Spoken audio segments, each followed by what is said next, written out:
Close your eyes. When I say the phrase World Cup, what is the first thing that pops into your head? Guaranteed for many of you, you are seeing the blue and white of La Albiceleste. You're seeing maybe the bouncing hair of Diego Maradona, the triumphant smile of Lionel Messi. There are few teams as synonymous with the World Cup the way Argentina is, and they'll be out to defend their crown in North America in 2026.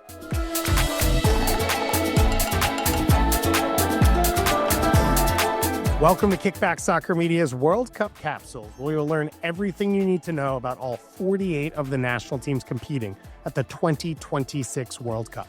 From the history of the game, the nation's current World Cup trajectory, unsung heroes, greatest moments, soccer culture, and so much more. Today, we are talking about the three-time World Cup champions, Argentina. I think Argentina has born for soccer, and that's why it's so powerful, the passion we feel on the game. That's Diego Valeri, an Argentine retired footballer and Portland Timbers legend who grew up in Argentina and knows how deep the game runs in that country. In Argentina, soccer is the way we live. The game goes back almost as far as any country outside of the British Isles. It starts with immigrants bringing the game in the 1800s. The Brits, of course, were a part of it, but specifically influential were the Scottish. They brought it and played it first in schools. The first league was started in 1891, which is the fifth oldest in the world, and the AFA, the Argentine Football Association known as AFA, was founded in 1893. In 1901 was the first international against Uruguay. In the first ever World Cup, they played in 1930, but back then it was the rivalry through the first ever World Cup in 1930 and across a number of Olympics, Copa Americas, and then other tournaments that were starting so the two could face off. The secret to the game for Argentina is its identity in La Nuestra. What we call La Nuestra, so our own style. We take care about the ball, but at the same time, we are a big team. At the same time, we have great individuals. We got to play the game and defend our colors and our way to play, and respecting everybody, but thinking that we can be better than any other. That's a big part of Argentinian style of play. Argentina's World Cup history is long and lengthy. It goes back, of course, all the way to the first World Cup at their neighbors Uruguay in 1930 and spans through the 2022 victory. We don't have enough time to go through all of it, but 3 World Cup champions as well as 16 Copa Americas shows the success of this national team at the world stage. Obviously, 78 was great because it was in Argentina World Cup, right? The team was fantastic. But in the 86 with Maradona, winning a championship outside Argentina, now the same in the 2022 with Maradona and Messi, I think those two events were the most important of Argentinian soccer history. Now, every time they've gotten to a high, it has come off a low heartbreak. They were knocked out in the group stage in 2002 and, of course, lost in a final, one with Diego Maradona in 1990 and another with Messi in 2014.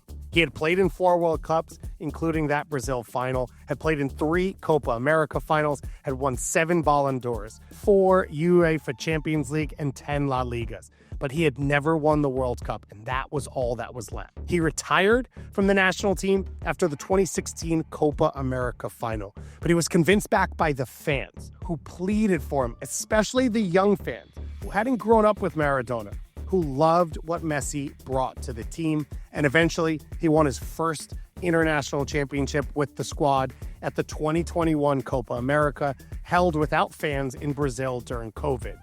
So 2022 in Qatar was the time the whole world was waiting for. But of course, for Argentina, it always has to start with heartbreak. They lost the opening game to Saudi Arabia, the lowest ranked team that they would face the whole tournament.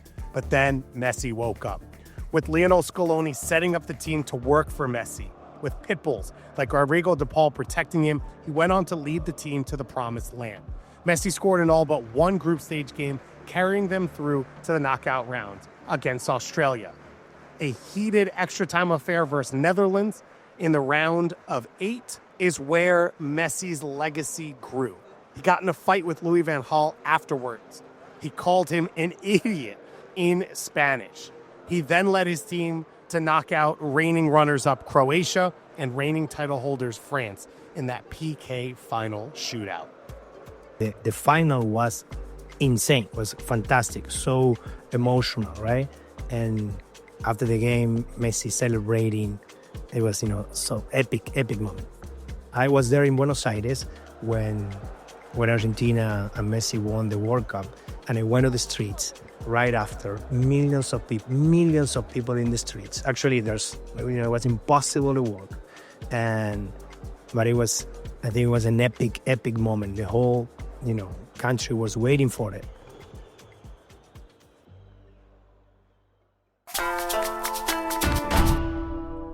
The defending champions faced a generational handoff they thought post-Messi. Scaloni's tactics have remained the same. He's balancing grit and flair, emphasizing the team structure. But Messi's remained in the side, and Argentina cruised through World Cup qualifying. Argentina won their first 4 matches out the gate and never looked back. They clinched first place in CONMEBOL so early that the final round of games they were able to sit Messi thanks to that. They finished 9 points clear of second place Ecuador to lock in their spot and a shot at a back-to-back World Cup for the first time since Brazil did it in 1958 and 62. The only other time is before World War II when Italy won it in 34 and 38.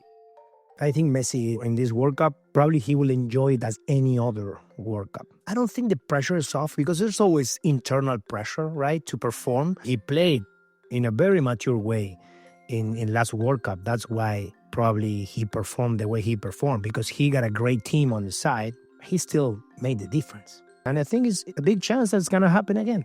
And for him to keep making a difference with the amazing team Argentina has right now.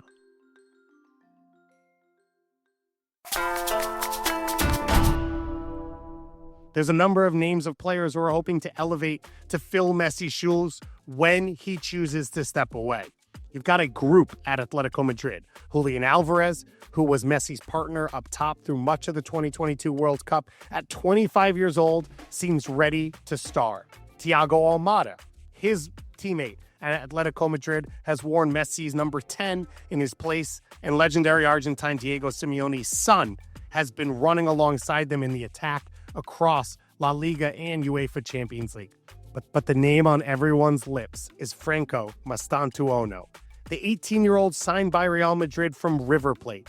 He's the youngest to ever wear the number 10 in an official Argentine game.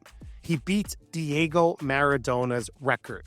He's the youngest goal scorer in River Plate club history, beating out Javier Saviola.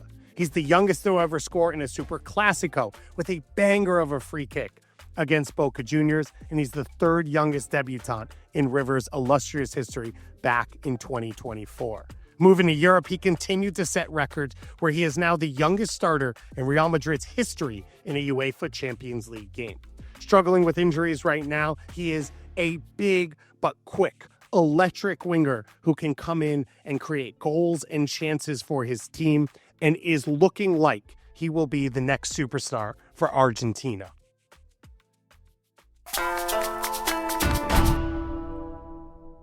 The man Messi tried to emulate, is one of the walking gods of the game. Diego Maradona was at the center of the greatest moment in Argentine soccer history. In 1986, he scored 2 goals against England in the quarterfinals. One is called the Hand of God. The other, the goal of the century. Both in the same match. National pride was on the line. This was a release and revenge from the anger coming out of the Falkland Wars that Argentina and England fought. This quarterfinal against England meant everything to this team. Maradona was in his prime. His first World Cup as captain, he had 5 goals and 5 assists in Mexico, and he took revenge against England. The opening goal of the game is a ball that gets lofted to the top of the box. England's goalkeeper, one of their legends, Peter Shilton, comes out to claim it. Diego Maradona rises up into the air and heads it on past the goalkeeper and in. On second review on replay, it looks as if his hand is just alongside his head and it takes a touch off his fist and into the goal. When asked after the game if he had used his hand, Diego Maradona said a little with the head of Maradona and a little with the hand of God. This drove fans from England nuts. The hand of God, it's very important for the people. You know, it's epic too. It's epic. Happily, it was no VAR, no VAR there. Now, I want to point out in all of this that even if Diego Maradona used his hand, he is listed at 5'5". Chilton's listed at 6 foot. It shows on top of the intelligence, the soccer IQ, the moment, the balance for Diego Maradona, the pure athleticism as well. But you don't have to take my word for it, because 4 minutes later, he went on a run to score the greatest goal in World Cup history. It took 11 touches, started in his own defensive half. He dribbled by 5 English outfield players before finally going around and slotting it past the goalkeeper in Peter Shilton once again. Looking at the dribbling and that run, it's so insane, right? It's so fantastic and so perfect. Either of these moments would be the crowning legacy for any individual player. But Diego Maradona did both, and he did so on the biggest stage. The game is connected to every moment of life in Argentina. Kids playing in the street, tango and football are tied together. The identity that every club that exists has to social political classes, to family allegiance, it is the most important thing in all of Argentina. I think why in Argentina soccer is so strong is because all of these community places, right? Community clubs. You have thousands and thousands of those clubs, almost in every block of Buenos Aires and Argentina. Most likely Buenos Aires, but overall in Argentina. And that's so powerful. It's a way to live, as I say. It's the way we spend the whole day.